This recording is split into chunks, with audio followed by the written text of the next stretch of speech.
सोनू अपने पत्नी के साथ ससुराल गया हुआ था। सोनू की पत्नी और उसकी बड़ी वाली साली दोनों एक समान दिखती थीं। रात का समय था। सोनू अपनी पत्नी से मिलने के लिए अपने बिस्तर से उठकर जहां वह लेटी थी वहां जाने लगा तो देखा उसकी बड़ी वाली साली और उसकी पत्नी दोनों इकट्ठा लेटी।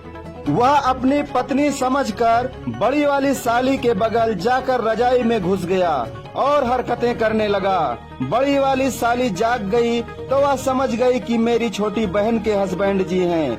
वह कुछ नहीं बोली और उन्हीं के तरफ मुंह करके लेट गई। जब वह उनके तरफ मुंह करके लेट गई तो सोनू अपनी पत्नी समझकर जैसे जैसे एक्टिविटी करता था वह वैसे वैसे होती रहती थी। ठंडी का मौसम था, रजाई के अंदर पहचान पाना मुश्किल था और जब दिमाग में वासना जाग जाती है तो आदमी अंधा हो जाता है। सोनू धीरे धीरे उसके कपड़े को ऊपर उठाने लगता है और बड़ी वाली साली उसे सटती हुई चली जाती है। दोनों की धड़कनें इतना तेज बढ़ जाती हैं कि दोनों रजाई के अंदर अक्सर बासट करने लगते हैं। जब गेम खेलना बंद हो जाता है तो सोनू उठकर अपने बिस्तर पर चला जाता है।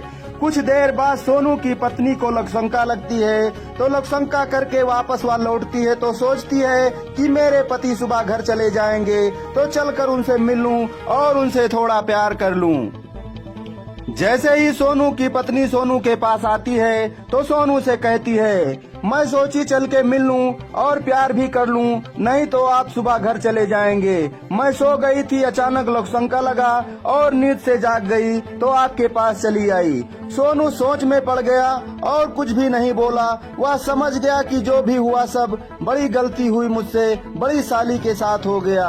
वह अपने पत्नी से प्यार करके सो गया और जब सुबह हुआ तो बड़ी वाली साली उठकर झाड़ू लगाने लगती है और सोनू के पास आती है और उसे जगाने लगती है। कहती है, उठ जाओ, सुबह हो गया है, रात भर कहीं जागे हो क्या? सोनू रजाई से मुंह खोलता है तो बड़ी वाली साली मुस्कुरा रही थी और सोनू से कहती है, रात में भूल गए थे क्या? जो हुआ मुझे बहुत अच्छा लगा, बहुत आनंद दिए। सोनू कहता है, मैं समझ नहीं पाया क्योंकि आप और वो मेरी जो पत्नी है दोनों एक समान दिखती हैं। तो साली जी कहती हैं, जो भी हुआ बहुत आनंद आया।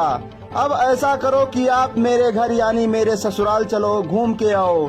मैं कल जा रही हूँ और मुझे अपने बाइक से छोड़ दो। सोनू उनके साथ उनके घर चला जाता है और वहां जाकर उनके साथ अवैध संबंध बनाता है। जैसे ही सोनू रात में अवैध संबंध बना रहा था तभी सोनू की साली का ससुर आ जाता है और दोनों को आपत्तिजनक स्थिति में देख लेता है और वह पास में रखा हुआ लोटा फूल का जो था उसी से सोनू के सर पर मारता है और जब तक मारता रहता है कि जब तक वह बेहोश होकर मर न जाए और अंत में सोनू मर जाता है।